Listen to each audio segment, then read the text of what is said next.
আসসালামু আলাইকুম ওরহমতুল্লাহি ওয়া বারাকাতুহু। আত-তাসহিল ইনস্টিটিউট অফ বাংলাদেশ থেকে আজকে আমাদের নাহুর উপরে ৪র্থ নম্বর ক্লাস। তো আমরা একে একে ৩টা ক্লাস শেষ করলাম। আপনারা যারা এখনও ওই ৩টা ক্লাস দেখেন নাই অবশ্যই দেখে নেবেন, খুবই উপকারী ক্লাসগুলো। যদি আপনারা দেখেন তাহলে নাহু একেবারে শুরু থেকে আপনি ইনশাল্লাহ জানতে পারবেন। তো আজকে আমাদের ৪র্থ নম্বর ক্লাস। এই ৪ নম্বর ক্লাসে আমরা ইসিম ফেল হরফের যে আলামত আছে এই আলামতগুলো নিয়ে আমরা আলোচনা করব। কারণ আরবিতে আমরা যত শব্দ ব্যবহার করি সব শব্দ ইসিম ফেল হরফ এই ৩টার ভিতরেই হয়ে থাকে। যখন ইসিম ফেল হরফের ভিতরেই হয়, যদি আপনি এগুলো জানতে পারেন সঠিকভাবে, তাহলে আপনি এই আরবটা সঠিকভাবে আপনি দিতে পারবেন। জের জবর পেশ মুআরাব মুবনি হিসেবে কিভাবে দেয় আমরা স্টেপ বাই স্টেপ অবশ্যই দেখব। তো আপনাকে ইসিম ফেল হরফ এগুলো নির্ণয় করা অবশ্যই শিখতে হবে। যদি শিখতে চান তাহলে আপনাকে অবশ্যই ইসিম ফেল হরফের আলামতগুলো জানতে হবে। তাহলে চলুন আমরা আলামতগুলো দেখার চেষ্টা করি। তো ইসিম ফেল হরফের আলামত সময়ের আজকের আমাদের বর্ণনা। তো ইসিম ফেল হরফের আজকে আমরা আলামত দেখব। যে জিনিস দ্বারা কোনো বস্তুকে চেনা যায় তাকে আলামত বলে। খুবই সঠিক কথা, যে জিনিসের মাধ্যমে কাউকে চেনা যায়, কোনো বস্তুকে চেনা যায়, এটাকে কি বলে? আলামত বলে। বাস, এখন ইসিম চেনার কিছু আলামত আছে, ফেল চেনার কিছু আলামত আছে, হরফ চেনার কিছু আলামত আছে। তো আমরা এগুলো দেখি স্টেপ বাই স্টেপ। ১ নম্বর বলতেছে যে কালিমার শুরুতে আলিফ লাম হওয়া। কালিমার শুরুতে যদি আলিফ লাম হয়, এই আলিফ লাম এটা ইসিম হওয়ার একটা আলামত। ঠিক আছে? কোন শব্দের শুরুতে যখন আলিফ লাম হবে আপনি ধরবেন কি এটা ইসিম। ইসিম হলে পরে এটা মুআরাব মুবনি মুযাক্কার মুআন্নাস ওয়াহিদ তাসনিয়া জমা যা হয় তা তো হবেই। আমরা স্টেপ বাই স্টেপ ওগুলো আমরা চিনব এবং জানার চেষ্টা করব। দেখুন, কালিমার শুরুতে আলিফ লাম হওয়া এটা ইসিমের আলামত। কালিমার শুরুতে হরফে জর হওয়া। কালিমার শুরুতে হরফে জর হওয়া। বিজাইদিন, এখানে বা বিজাইদিন, এই যে বা আসলো যে এটা কিন্তু হরফে জর। হরফে জর যেটা তার পরবর্তী ইসিমকে জের দেয় তাকে বলে হরফে জর। এখন হরফে জর আছে 17টা। এটা আমরা যখন আপনার আমেল বর্ণনা করব তখন ওখানে আসবে। এখন ধরে রাখেন যে কালিমার শুরুতে হরফে জর আসলে কি হবে, এটা বুঝবেন যে এটা কি ইসিমের শুরুতে এই হরফে জরটা আসলো। কালিমার শেষে তানবিন হওয়া। কালিমার শেষে তানবিন হওয়া, যেমন জাইদুন, জাইদুন, কালিমার শেষে কি আছে? এখানে তানবিন আছে। কালিমার এরপরে মুসনা দিলেই হওয়া। কি হওয়া? মুসনা দিলেই। আমরা কিন্তু এই প্রত্যেকটা নিয়ে এটা শেষ করার পরবর্তী স্টেপে আমরা একটু বিস্তারিত আলোচনা করব। মুসনা দিলেই হওয়া, যেমন জাইদুন কাইমুন, জাইদুন কাইমুন। এই মুসনা দিলেই কাকে বলে? মানে মুসনা দিলেই হলো যার উপরে কোনো হুকুম দেওয়া যায়, যার উপরে কোনো হুকুম দেওয়া হয় তাকে মুসনা দিলেই বলে। তো মুসনা দিলেই হওয়া এটা ইসিম, ইসিমের কি একটা আলামত। জাইদুন কাইমুন। মুজাফ হওয়া। কি হওয়া? মুজাফ। মুজাফ ইসিম হয়। গোলামু জাইদিন, গোলামু জাইদিন, তাহলে এটা কি আছে এখানে? ইসিম। মুসাগ্গার হওয়া। কুরাইশুন, মুসাগ্গার হওয়া। এই মুসাগ্গার কাকে বলে এবং মুসাগ্গারের কি কি উপকারিতা আছে, মুসাগ্গারের কয়টা শব্দ আছে, এগুলো আমরা এই জাস্ট এটার বর্ণনার পরবর্তীতে আমরা ওই স্টেপটা আনতেছি। তো আপনি জেনে রাখুন মুসাগ্গার হওয়া কুরাইশুন। এরপরে মানসুব, মানসুব হওয়া। বাগদাদিয়ুন, বাগদাদিয়ুন মানে কোন একটা জায়গার সাথে কাউকে কি করা? সম্বন্ধ করে দেওয়া। বাঙালিয়ুন, বাগদাদিয়ুন, ঠিক আছে? মিসরিয়ুন, ওইরকম। এরপর আপনার তাসনিয়া হওয়া, মুসান্না, রজুলানে, কিতাবুন, কিতাবানে, ঠিক আছে? জমা হওয়া, আর রিজালুন, ঠিক আছে? কলামুন, আকলামুন। মৌসুফ হওয়া। মৌসুফ মানে কি? সিফত বিশিষ্ট হওয়া আর কি। যা রজুলুন আলিমুন, যা রজুলুন আলিমুন। কালিমার শেষে হরকতযুক্ত তা হওয়া, যারিবাতুন। কালিমার শেষে কি হওয়া? হরকতযুক্ত তা হওয়া। এখন আপনারা চলেন যে এখানে মুসনাদ ইলাইহি হওয়া, এরপর আপনার মুসাগগার হওয়া, এরপরে মানসুব হওয়া, ঠিক আছে? এই দুই তিনটা বিষয় আমরা কি করি, একটু বিস্তারিত জেনে আসি।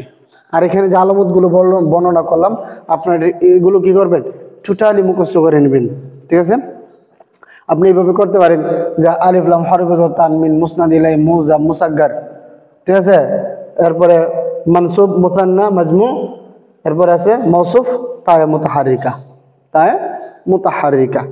তাহলে চলুন আমরা পরবর্তী স্টেপ থেকে এটার একটু বিস্তারিত জেনে আসি। তো আমরা ইসিমের আলামতগুলোর মধ্যে দেখেছিলাম, একটা ছিল মুসনাদ ইলাইহি হওয়া, একটা ছিল মুসাগগার হওয়া, একটা ছিল মানসুব হওয়া। এগুলো নিয়ে একটু আপনাদেরকে বলে দিই যে মুসনাদ ইলাইহি হওয়া মানে যার উপর কোনো হুকুম সাব্যস্ত করা হয়। মুসনাদ ইলাইহি হওয়া ইসিমের একটা আলামত, যার উপর কোনো, মুসনাদ ইলাইহি কাকে বলে, যার উপর কোনো হুকুম সাব্যস্ত করা হয়। যেমন জাইদুন কায়িমুন, এখানে জায়দের উপর দাঁড়ানোর হুকুম দেওয়া হয়েছে। জায়দের উপর কি, জায়দের উপর দাঁড়ানোর হুকুম দেওয়া হয়েছে, তাই জায়দ এটা কি মুসনাদ ইলাইহি। এরপর আরো একটা ছিল যে মুসাগগার হওয়া। মুসাগগার মানে তাসগীরের ওজনে আসা। মুসাগগার মানে কি, তাসগীরের ওজনে আসা, ঠিক আছে? তাসগীরের আপনার ওজন হয় তিনটি। তাসগীরের ওজন কয়টা? তিনটি হয়। তাসগীরের ওজন তিনটি। একটা হলো ফুআইলুন, ফুআইলিলুন, ফুআইলিলুন, ফুআইলুন, ফুআইলিলুন, ফুআইলিলুন।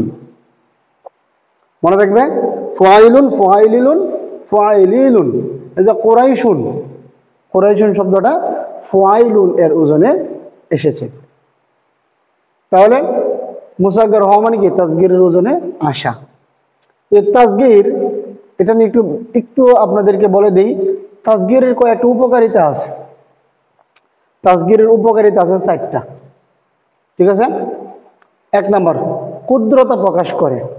1 নম্বরে কি, ক্ষুদ্রতা প্রকাশ করে। যেমন খাদিমুন থেকে খুয়াইদিমুন মানে নগণ্য খাদেম।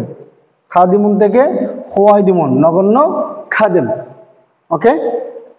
তুচ্ছতা প্রকাশ করা মানে তাসগীরের উপকারিতা, তুচ্ছতা প্রকাশ করা। 2 নাম্বার রজুলুন থেকে রোজাইলুন মানে একজন তুচ্ছ ব্যক্তি। যদি আপনি কাউকে বলতে চান, তা রজুলুন থেকে রোজাইলুন আপনি বলতে পারেন, তাকে তুচ্ছ জ্ঞান করার জন্য। আরো একটা উপকারিতা হলো সম্মান প্রকাশ করা। যেমন কুরশুন থেকে কুরাইশুন মানে সবচেয়ে সম্মানী বংশ আরবের। তাহলে এই তাসগীর কি করে, 4টা উপকারিতা দেয়। 4 নাম্বার আদরের বস্তু বা প্রিয় বস্তু বোঝানো। আদরের বস্তু বা প্রিয় বস্তু বোঝায়। যেমন ইবনুন থেকে বুনাইয়া, ঠিক আছে? আদরের ছেলে বা প্রিয় ছেলে।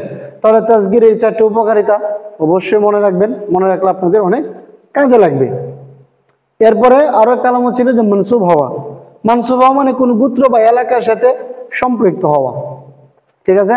যেমন কুরাইশিয়ুন, হাক্কানিয়ুন, বাঙালিয়ুন, মিসরিয়ুন মানে শেষ হরফের আগের হরফে জের থাকবে, শেষ হরফে একটা ইয়া যুক্ত করে তাকে তাসদীদ যুক্ত করা। কুরাইশিয়ুন, হাক্কানিয়ুন, বাগদাদিয়ুন, ঠিক আছে? সুনাগাজিয়ুন, হাক্কানিয়ুন। তাহলে এই ছিল আমাদের যে ইসিমের আলামতগুলো। ইসিমের আলামতগুলো আমরা এখানে প্রায় দেখলাম 11টা। 11টার যে নামগুলো যেগুলো ছিল, এই নামগুলো একটু বিস্তারিত সহ। তাহলে আপনারা প্র্যাকটিস করতে থাকুন, ঠিক আছে? অবশ্যই প্র্যাকটিস করতে থাকুন, আপনাদের ইনশাল্লাহ অনেক উপকার হবে আশা করি। তো চলুন আমরা পরবর্তী স্টেপে যাই। তো আমরা স্টেপ ইনশাল্লাহ দেখব ফেইলের আলামত সমূহ। ফেইলের আলামত সমূহ আমরা ইসিমের আলামত সমূহ দেখেছি, এখন দেখব আমরা ফেইলের আলামত সমূহ। তো আমাদের নাহমির যে কিতাব, এই কিতাবে 8টি আলামতের কথা উল্লেখ করা হয়েছে। বাকি আলামত আরো কয়েকটা বেশি আছে, আমি সবগুলো সহ আপনাদেরকে দেখানোর ট্রাই করব। তো ফেইলের আলামত কি? ফেইল কাকে বলে? যে ইসিম নিজের অর্থ নিজে বোঝাতে পারে এবং কোন একটা সময়ের সাথে মিল রাখে। আলামত কি? শব্দের শুরুতে কদ শব্দ আসা। শব্দের শুরুতে কি আসা? কদ শব্দ আসা। যেমন কদ জরাবা, কদ জরাবা। এখন এই কদ জরাবা এটা যখন মাজির শুরুতে আসে তখন কিন্তু কি করে ইয়াকিনের অর্থ দেয়, কদ জরাবা সে অবশ্যই মেরেছে, ঠিক আছে, কদ জরাবা। আবার কদ যখন মুজারে এর শুরুতে আসে তখন কিন্তু আবার স্বল্পতার অর্থ দেয়, যেমন কদ ইয়াজরিবু সে কখনো প্রহার করে। আবার কখনো এই কদ যখন মুজারের শুরুতে আসে এবং নিশ্চয়তার অর্থ দেয়, যেমন কদ নার। কদ নার অর্থ হইল যে অবশ্যই আমরা কি দেখছি। তাহলে শব্দের শুরুতে কদ শব্দটা কি আশা, কদ জরাবা ইয়াকিনের অর্থ দেয়, আবার স্বল্পতার অর্থও দেয় মুজারের শুরুতে যখন আসে, আবার মুজারের শুরুতে আসলে আবার নিশ্চয়তার অর্থও দেয়। এরপরে শব্দের শুরুতে সিন আসা, সিন সায়াদরিব, সায়াদরিব এই সিন আসলে কি হয় নিকটবর্তী ভবিষ্যতে মানে অচিরেই ঘটবে এরকম বোঝায়। সায়াদরিব সে অবশ্যই প্রহার করবে খুব তাড়াতাড়ি। আবার শব্দের শুরুতে সাউফা আসা, সাউফা ইয়াদরিব এটা দূরবর্তী ভবিষ্যৎ বোঝায় যে সাউফা ইয়াদরিব সে কি সামনে কোনো সময় সে প্রহার করবে। তাহলে সায়াদরিব সাউফা ইয়াদরিব, ঠিক আছে, সায়াদরিব এটা ভবিষ্যৎটাকে ত্বরান্বিত করবে, আর সাউফা ইয়াদরিব এটা ভবিষ্যৎটাকে একটু ধীরগতির করবে, ঠিক আছে। এরপরে শব্দের শুরুতে হরফে জজম আসা, শব্দের শুরুতে কি আসে হরফে জজম।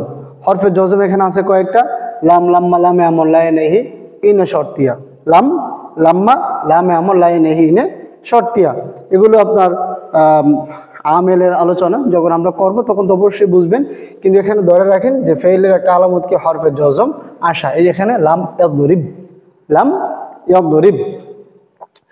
এরপরে শব্দের সাথে জমিরে মারফুয়ে মুত্তাসিল বারেজ আসা, জমির আসা।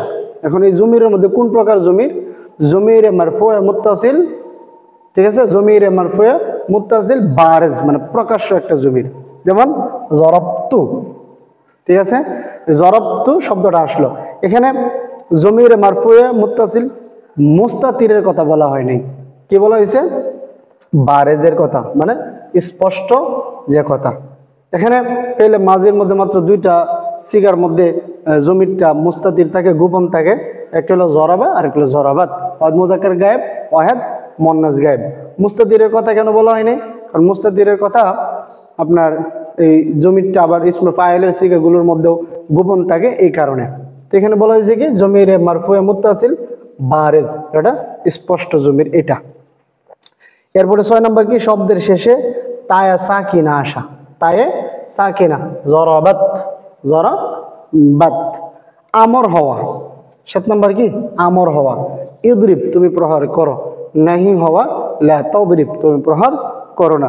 এই পর্যন্ত আমাদের নাহমির কিতাবে উল্লেখ আছে।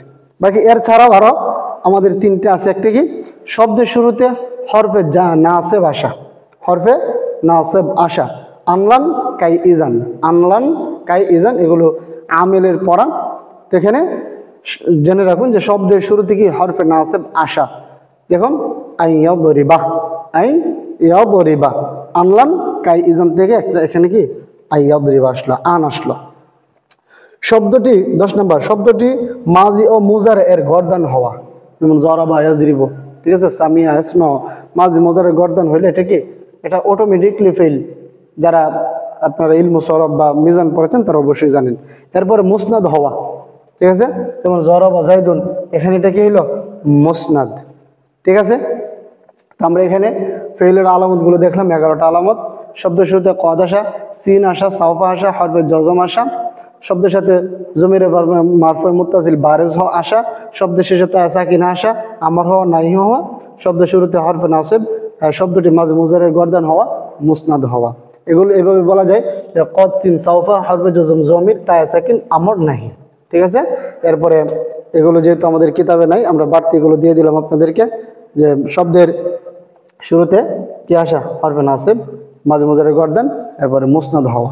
এখন আমরা এখানে আপনাদেরকে কয়েকটা বিষয় কিন্তু বলে দিলাম, যে কদ নিয়ে একটু আলোচনা করলাম, সিন নিয়ে একটু আলোচনা করলাম, সাউফা নিয়ে একটু আলোচনা করলাম। এরপরে হরফে জজম, হরফে জজম যেটা এটা আছে লাম লাম্মা লামে আমল লাই নেহি ইনে শর্তিয়া 5টা। এরপরে হরফে নাসিব আছে আপনার 4টা, আনলান কাই ইজান। এখন আপনারা কি করবেন আপনাদের সামনে যে আরবিগুলো আসবে এই আলামতগুলো মিল করে বের করার চেষ্টা করবেন।